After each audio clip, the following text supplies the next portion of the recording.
Welcome to the Gene Policini Center on the campus of the Rochester Institute of Technology and home of the Tigers. Tonight, RIT wraps up its home and home series as well as their season series with throughway rival Canisius. Number 24 for RIT is Ryan Nicholson. The senior defenseman was the hero last night in Buffalo as he scored in the final seconds to help the Tigers secure a big 3-point road victory. Good evening, I'm Kevin Roach, and welcome to RIT Hockey Pregame Live. Well, we've entered the stretch run, the final month of the regular season, and the Tigers continue to be the top team in Atlantic hockey. RIT has climbed the polls nationally too, ranked 18th after finishing the month of January with a 6-1-1 record. Last night, the Tigers on the road in downtown Buffalo, taking on Canisius at the Harbor Center, but they got an early hole as Keaton Mastrodonato beats Tommy Scarfoni just 2 minutes and 2 seconds into this one. Canisius led 1-0 after one, just past the midway point of the second. Canisius makes it a 2-goal lead as Mastrodonato strikes again, his 7th goal of the season right there.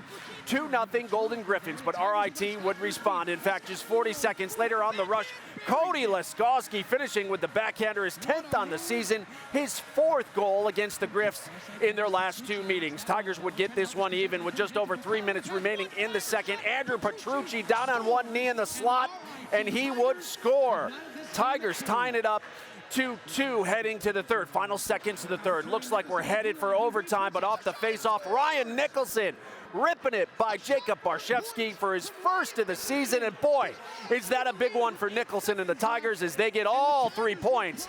And they stunned Canisius by a final of 3-2 last night in Buffalo. As we look inside the numbers, Tigers rally to win after trailing by 2 goals for the 4th time this season as they've now won 19 games on the year. For Nicholson, as I mentioned, his first of the season and just the 4th of his Tiger career, probably the biggest of his career. It was a penalty-filled contest. Tigers committed 12 while Canisius was called for 11, and Tommy Scarfoni made 26 saves in the victory for RIT. So RIT now unbeaten in 8 of its last 9 games, and tonight they have an opportunity to win the season series against the visiting Griffs by taking 3 of 4 so far this season. As always, we have reports from both sides of the ice. We begin with RIT head coach Wayne Wilson, who's standing by live now with our John DiTullio. Johnny? All right, thanks so much, Kevin. You know, buddy, we've been talking. You guys 7-1-1 in your last 9 games. You haven't hit many valleys this year, but what's been the key, not only all year, but recently in your last 9 games? I just think that contributions from a lot of different people at different times have stepped up when we really needed it. We've fallen behind in games. We've sometimes haven't played our best. But whether it be goaltending, special teams, different individuals, different lines, we haven't had the total team collapse, so to speak, where everyone's not going. I thought last night, again, I thought we had a very sluggish start to the game. It's one team desperate because they're trying to make the playoffs, another one feeling maybe a little comfortable in first place. But we were able to dig down deep and find the energy and execute a comeback win, and so that's good on us. And that's nothing new. 4 times this year you've come back in 1 games where you've been down 2 goals or more. Wayne, that says a lot about your team. It does say a lot. Like I said, it says a lot, I think, about the balance of our team, and that complete teams have to find ways to win different games when everything's not going perfect. And we've been able to do that so far, and that's, I think, why the results are that we're in the top of the standings. But at this time of year, we've got to find a sense of urgency with every game we're playing, and we want to finish off strong here, and we want to win a championship. But it's a lot of points per game and a lot of games left. This is when your teams in the past are playing their best hockey. Besides starting fast tonight, what else do you want to see from your club tonight? Well, just a good compete level and consistency. I think we can play faster than what we have. I didn't think that was our problem last night in the first period. I thought we were doing too much standing around watching. I think we've got to play fast in order to have some success. We've got good speed. We've got some good skill, but playing fast and competing hard are 2 key ingredients. And, Canisius, as you said, fighting for a playoff spot. You're going to get 60 quality minutes from them. Well, I think everyone down the stretch here is all fighting. Everyone's fighting for some type of position, particularly with the way the playoffs are formatted this year. So, it's not just the top 4 teams, but you want to host as many games as you can and get any kind of advantage you can, because the difference between top and bottom is minimum. So you're hoping for any kind of advantage. Now, when I mentioned Valley, I had my fingers crossed and I knocked on wood quietly, buddy. You know that. Yeah, I figured that. Good luck tonight, buddy. Thanks a lot. That does it here with RIT head coach Wayne Wilson for a preview of Canisius. Let's send it over to my broadcasting partner, Gene Battaglia. Gino? All right, thanks, Johnny. Here with Canisius head coach Trevor Large. Welcome back. What was your message to the team following last night's loss? You know, it was a short message. It was one of, you know, quick recovery, and you know, it's obviously a tough loss for us. So you let it sink in for a little bit, but you know, quickly you have to get right back to work and get 1 foot in front of the other. Yeah, well, you know, for most of the game, you were right there for points. You've had 2 of the 3 games been right with this RIT team. What did you see last night that you liked out of that game? There was a lot we liked. I thought we attacked very hard. I thought we checked well. Really liked our energy in the game. We're you know, scratching and clawing for everything, so to speak, and that's what Atlantic hockey is. It's a really tough conference, and RIT's having a good year, so we're going to need our best tonight. Yeah, I know, Coach, it's taboo to talk about games beyond tonight, but looking at your schedule, I mean, Mother Nature did not do Canisius any favors with those rescheduled games. 4 games in 5 nights. How are you going to manage that stretch coming up? It's just, again, I said it earlier, you know, 1 foot in front of the other. You know, tonight's got our complete focus. Once we, you know, have the effort tonight, we'll turn the page on whatever tonight brings. But we're definitely not looking into very far, because that would be a huge mistake. But we'll handle that when it comes. Yeah, understood. Head coach Trevor Large, our guest here. So what are you looking tonight out of your team here? Everything. You know, it's you know, we're going to need goaltending. We're going to need you know, we'd love to play 5-on-5. I think that's when we're at our best. Our power play is doing well. PK is doing well. You know, RIT's right now the class of the conference. So we're going to need everything. That's the expectation. And, you know, we're going to come out swinging first. Yeah, and points are at a premium with this new playoff format. If you could talk about that, because certainly where you are, things are fine right now, but the margin for error really isn't all that much. Yeah, fine's not a great spot to be. You know, it's added pressure. I think we're all human beings before we're hockey players and coaches. So when you know that, you know, 2 teams aren't going to make it at the end of the year, it's just added pressure. But we'll handle that. We'll focus on, you know, each game. Points are vital, but that's hockey. So that's why we love the sport. Coach, thanks. Good luck tonight. Appreciate it. Thank you. Head coach Trevor Large, Canisius. Always fun when these 2 teams get together. As Kevin, we send it back to you. All right, Gene, thank you. We're looking forward to it. Well, including tonight, there are only 7 games remaining in the regular season for the Tigers as they look to finish atop Atlantic hockey for the first time since 2011. Of course, let's take a look at the standings. RIT enters the night with an 8-point lead over Sacred Heart. The defending conference champs from AIC are third, 16 points behind the Tigers. If RIT wins tonight and Sacred Heart beats AIC, RIT would finish no lower than second. Only the top 8 teams make the tournament. If it stays this way, Bentley and Air Force would be out, and Canisius would be right back here for a quarterfinal series with the Tigers that first week in March. Well, still to come on Pregame Live, Bob DiGregorio's successor has been named. Coming up, we'll introduce you to the new commissioner of Atlantic Hockey and College Hockey America. Plus, Ryan Nicholson's game winner last night was enough to earn him the coveted chain. We'll explain how this locker room prop originated and why it's become a Tiger tradition. But first, number 21 for RIT is Carter Wilkie. The Calgary native was the AHA Rookie of the Year last season. Could he be Atlantic Hockey's Player of the Year this season? He's certainly in the running. The Tigers' leader in points and goals joins our Kim Coffey live ringside next as our coverage of Tiger hockey rolls on from the Gene Policini Center at RIT. It's Tigers and Golden Griffins at 7:05. So glad you're with us. This is Pregame Live.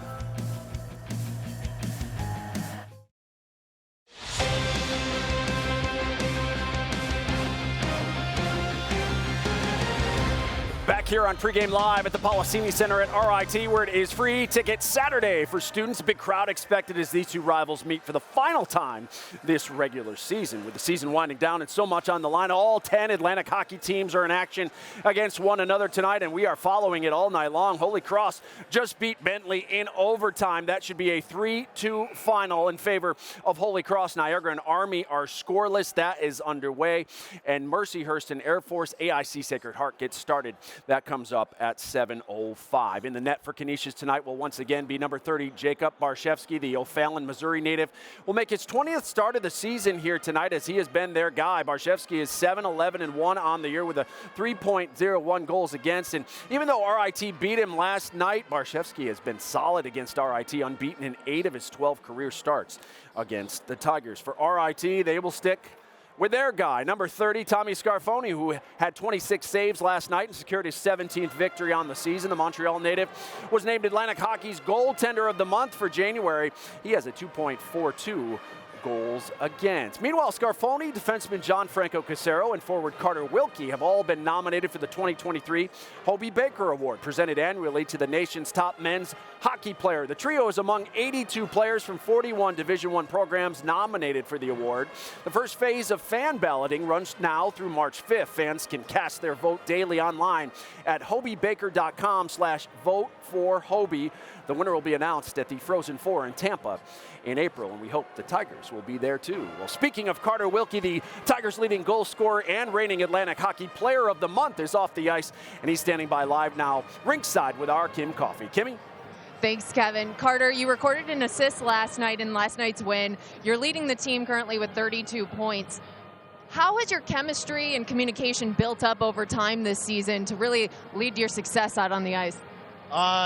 It's pretty easy, honestly, when you play with the guys I'm with right now, like with Lasco and Brooksy and us before. I had Hobbsy with me. We all like to work, and guys like to get in after it, and we just found each other. And luckily last night I didn't see Lasco, just heard him, so we talk a lot, which is the biggest thing for us. And yeah, we've been putting pucks in net, so it's been nice. You guys were able to overcome an early 2-0 deficit last night. You skate hard. What's going to be the key to getting out to a better start here tonight? I think just playing our game from the start. They kind of dictated the play at the start of the last game, so tonight I think we're going to come out with a little more fire in their stomachs and go after them really quick. So what are you expecting to see from Canisius after that tough loss on their part?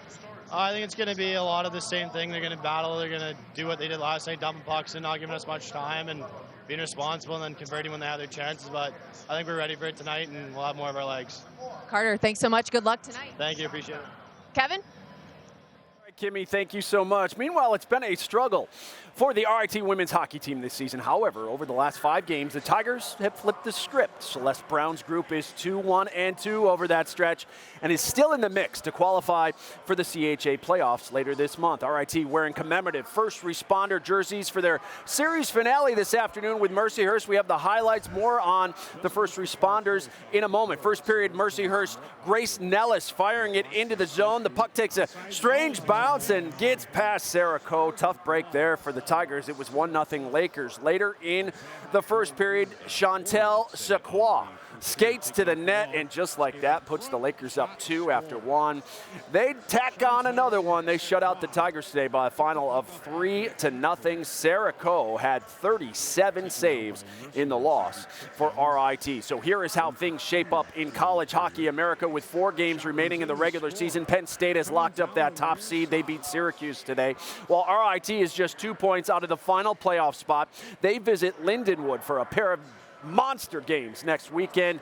Of course, the top 4 make the playoffs. RIT trying to get there this season. Tigers honored local first responders, as I mentioned, at this afternoon's game. And as you saw, they wore commemorative jerseys featuring the Rochester Regional Health and the Rochester Police and Fire Department logos. The game-worn jerseys are being auctioned off right now, with proceeds going to charities affiliated with all 3 organizations. Head to ritathletics.com/auctions to make your bid.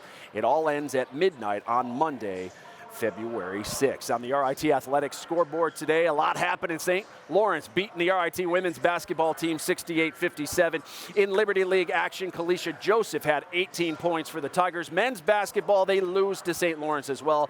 The final today, 88-71. Well, still to come on Pregame Live, we'll meet the new commissioner of Atlantic Hockey and College Hockey America. Plus, Associate Head Coach Dave Insulaco joins us to break down tonight's rematch with the Griffs. That and much more straight ahead on your home for Tiger Hockey.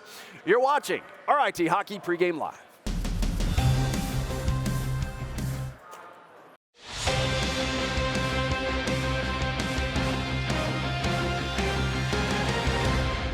Back here on Pregame Live, Freeze Fest weekend at RIT. Men's and women's hockey among the many events celebrating the annual winter tradition here on campus. Of course, the weather cooperating with that as well, as we welcome you back inside the Gene Policini Center here at RIT, where you're watching Pregame Live, presented by Taylor the Builders.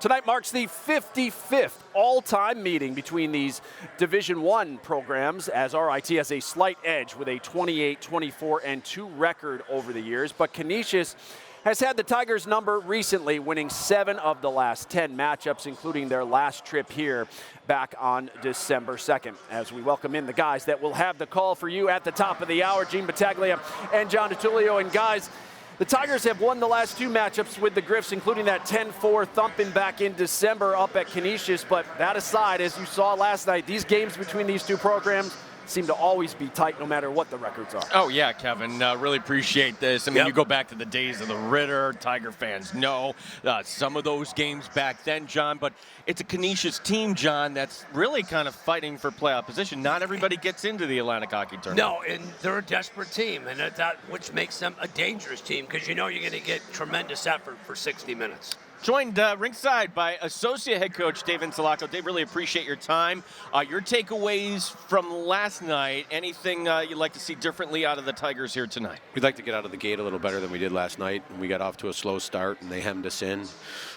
We made it through the first period only down 1, and then we got to our game in the second, and they scored 1, but then we responded well with 2 goals, and then, you know, we got the game winner with about 7-8 seconds to go. So I liked our response after a poor first period. And you guys are the hunted too, David. When you look at teams fighting for their playoff lives, you guys are on top of the standings. I guess that's life on top of the Atlantic Hockey standings, knowing you're going to get everyone's great effort for 60 minutes. Yeah, everyone's got a lot to play for right now. Some teams are trying to stay in the playoff picture, as others are fighting for seedings. You know, we're trying to stay atop of Atlantic Hockey. So there's a lot to play for. We're just focused on our game, playing to our identity, and getting better with each day. Well, give us kind of a reminder here. Barshevsky, we've seen him before. What are you looking to do against this goaltender tonight?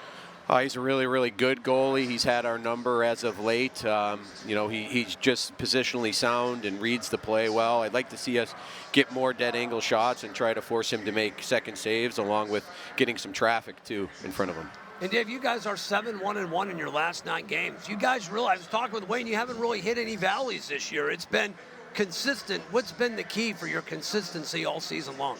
Great leadership.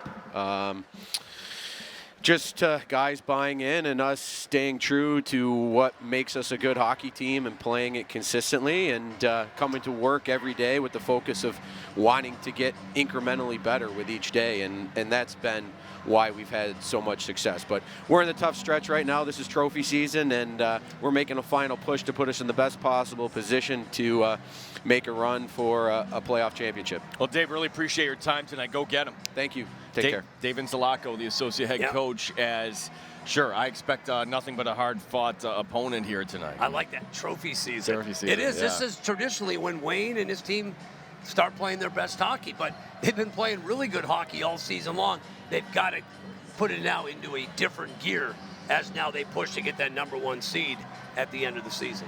Well, as we take a look at our players to watch here tonight, and last night for Canisius, boy, it'll be good to see him finally leave if you're a Tiger fan. 2 goals last night for Keaton Mastrodonato. Second time this season he's had multi-goals in a game.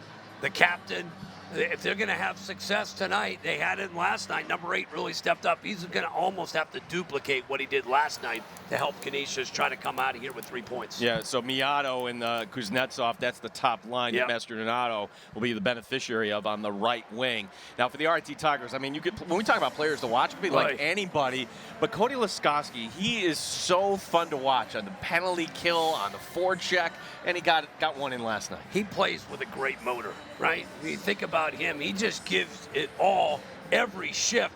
Now, he had the big goal last night. He has 20 points this season, 10 goals and 10 assists. He has had one of those seasons where he's just been steady, solid, consistent, and packs a little punch when he's out there on the ice. He's a fun player to watch. So, Kevin, we could flip the narrative here against Canisius. Perhaps a 3-game winning streak. We shall see here. Puck drop starting at 7:05. We send it back to you. All right, guys, we're looking forward to it at the top of the hour. Well, props are used in all sports. Some we see, some are kept internal. We've seen blinged out jewelry and belts, hard hats, and lunch pails from the pros to the college ranks. Here at RIT, men's hockey used to hand out the hard hat to their player of the game, but in recent years, they've started a new tradition, and now it's all about the chain. You've seen the photos splashed all over social media. Following an RIT victory, one Tiger gets to don the chain. You know, being recognized by your teammates, it's a huge honor, and it feels good knowing that your teammates are proud of you, and you know they're behind you and they're backing you, and you know, for them to reward you for the hard work that you did, it's just a great feeling. The chain originated a few years ago at the Tigers' annual preseason team building event. We start with several different physical components to it, from a really hard bike sprint competition where they have to get a certain distance before they can move on. There was a sled component where they had to pull a sled, push each other a certain number of times, and then they take a little bit further of a run, about another mile and a half, to what we call the mountain. And at the Parrington Park there, Center Park, there's a massive hill. The end of the challenge is they have to do a certain number of hill sprints up the hill. So again, there's a big physical component to it, but at the end there's a cone at the top with jumbled up combination and a lock there, and they have to figure out what that lock is, communicating after, you know, at that point potentially an hour of some pretty hard physical labor, and the first team to unlock it is the winner.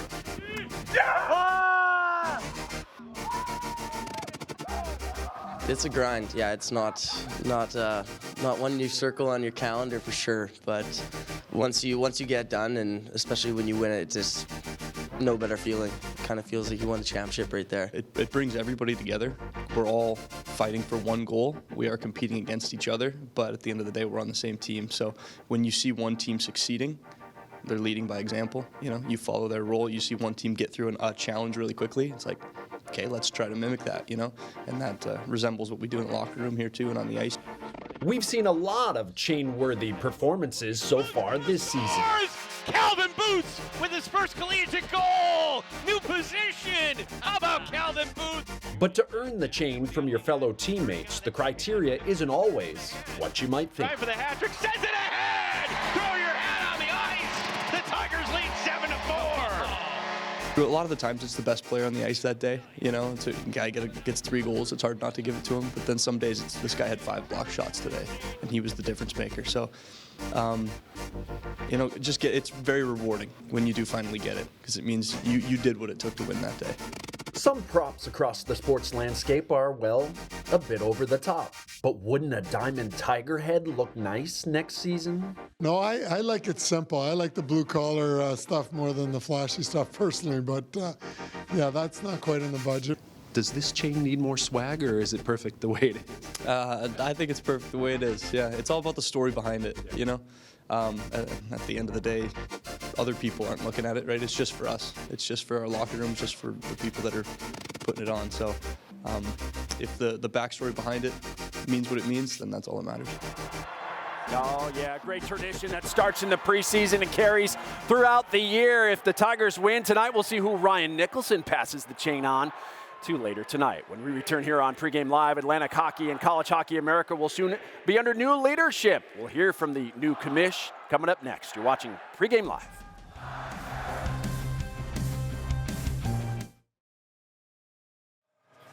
Quick break back here on Pregame Live. RIT and Canisius, the 55th edition of this rivalry, set to face off here at 7:05 tonight. Well, the Tigers face Niagara for the first time this season next Friday and Saturday, so we are not back with you until Friday, February 17th. RIT hosting Bentley that night. Our coverage begins 6:30 with Pregame Live, followed by Face-Off at 7:05 on Flow Hockey, and for our friends in New England on Nesson Plus. Well, on Thursday, Atlantic Hockey and College Hockey America announced that Michelle Morgan will take over as the new commissioner of both leagues this April, following the retirement of longtime commissioner Bob DiGregorio. Since 2018, Morgan has served as the director of athletics at John Carroll University, where she earned an ESPY as Administrator of the Year last July. She had this message earlier this week.